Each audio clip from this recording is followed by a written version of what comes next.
Hello everyone, আসসালামু আলাইকুম। কেমন আছেন সবাই? আশা করি সবাই ভালো আছেন। আমরা আলহামদুলিল্লাহ ভালো আছি।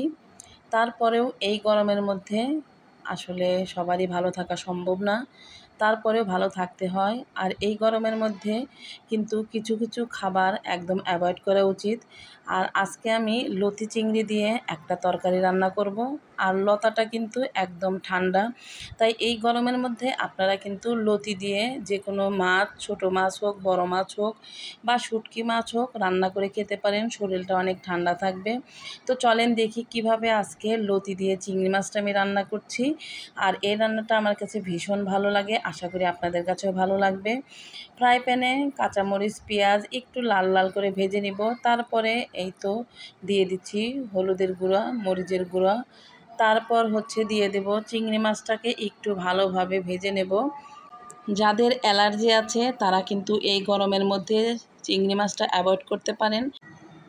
কোনো মাছ ছাড়াই কিন্তু লতিটা রান্না করা যায়।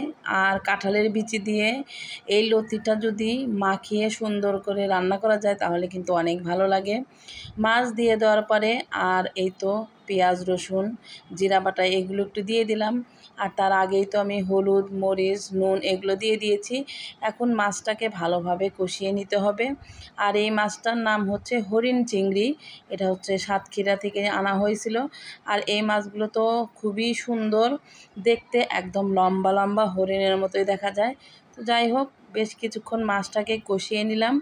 এখন কিন্তু দিয়ে দেব লতিটাকে। আর লতি তো আগে আমি একটু কেটে রেখেছি, তাই মশলাটাকে আরও ভালোভাবে মাখিয়ে নেওয়ার জন্য দিয়ে দিলাম একটু পানি। পানি দিয়ে একটু বলক তুলে নেব, তারপরেই তো লতিগুলো দিয়ে দেব। কারা কারা এই গরমের মধ্যে লতির তরকারি এখন পর্যন্ত খাননি তারা কিন্তু অবশ্যই এই লতির তরকারি রান্না করে খাবেন, তাহলে শরীরটা অনেক ঠান্ডা থাকবে। লতিগুলোকে দিয়ে দিলাম। এখন মাছের সাথে ভালোভাবে একটু ওলটপালট করে ঢেকে ঢেকে রান্না করতে হবে।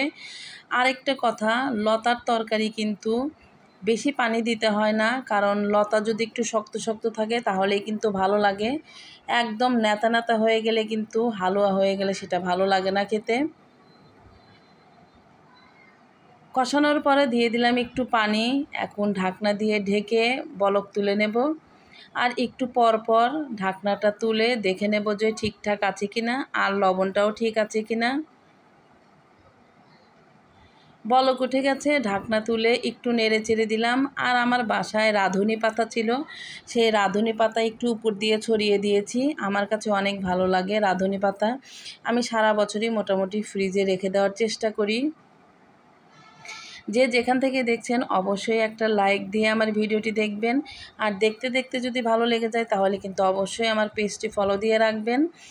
আমার তরকারিটা কিন্তু মোটামুটি রেডি হয়ে গিয়েছে, পানি একদম শুকিয়ে গেছে। এখন চুলাটাকে অফ করে দেব, তারপরই একটা প্লেটে বেড়ে নেব। তো ভালো থাকবেন সবাই। আজকের এই লতা চিংড়ির রেসিপিটি কেমন লাগলো অবশ্যই কিন্তু লাইক, কমেন্ট, শেয়ার করে পাশে থাকবেন। আর এই গরমের মধ্যে বেশি বেশি পানি জাতীয় খাবার, বেশি বেশি করে পানি খাবেন, তাহলেই সবাই সুস্থ থাকবেন, ভালো থাকবেন। আল্লাহ হাফেজ।